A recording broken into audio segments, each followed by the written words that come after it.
បែកគ្នាហើយអូនក៏អស់សថែបងតួបេងដងនៅស្នេហ៍តែខំបំភ្លេចខំកាត់ចិត្តទៅជុំមកក៏ត្រូវតែកិច្ចមិនងាយភ្លេចតែតាំងចិត្តមិនរំលឹកធ្វើចិត្តបានហើយអ្វីខលមកស្រាប់តែពោលប្រយោគថាកំពុងនឹកកុំដាយកស្ងាត់ស្រាប់ហើយស្ទើរតែភ្លឹកលឺសំលេងបងទឹកភ្នែកអូនហូរចង់ស្ដាប់ពីងបងរៀបរាប់អូនអួរដាំក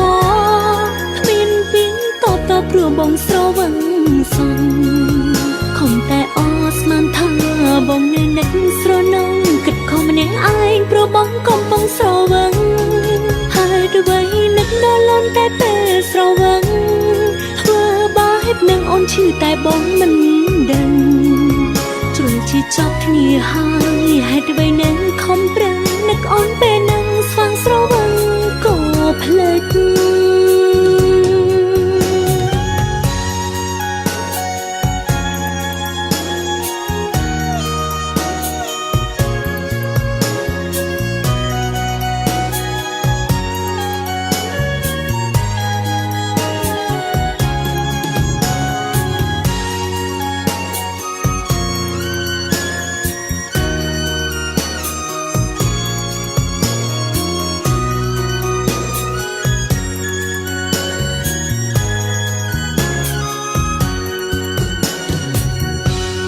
បែកគ្នាហើយអូនក៏អស់សថែ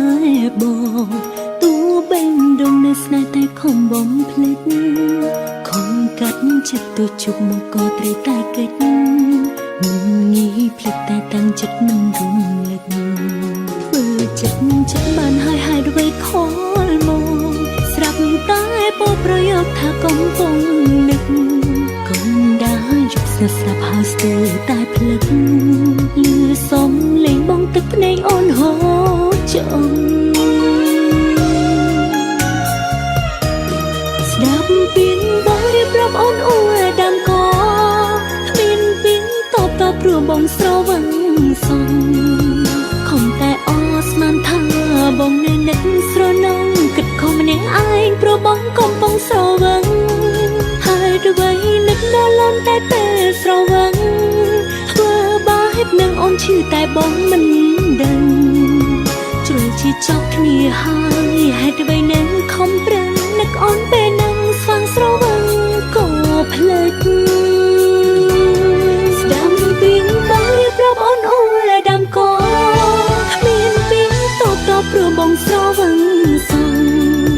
ខំតែអស្មានថាបងនៅនឹកស្រនងគិតខំម្នាក់ឯងព្រោះបងកំពុងស្រវឹងហើយអ្វីនឹងដល់លំតែពេលស្រវឹងធ្វើបាបនឹងអូនឈឺតែបងមិនដឹងជ្រុលជាចប់គ្នាហើយហេតុអ្វីនឹងខំប្រឹងនឹកអូនពេលនឹងស្វាងស្រវឹងក៏ភ្លេចជ្រុលជាចប់គ្នាហើយហេតុអ្វីនឹងខំប្រឹងនឹកអូនពេលនឹងស្វាងស្រវឹងក៏ភ្លេច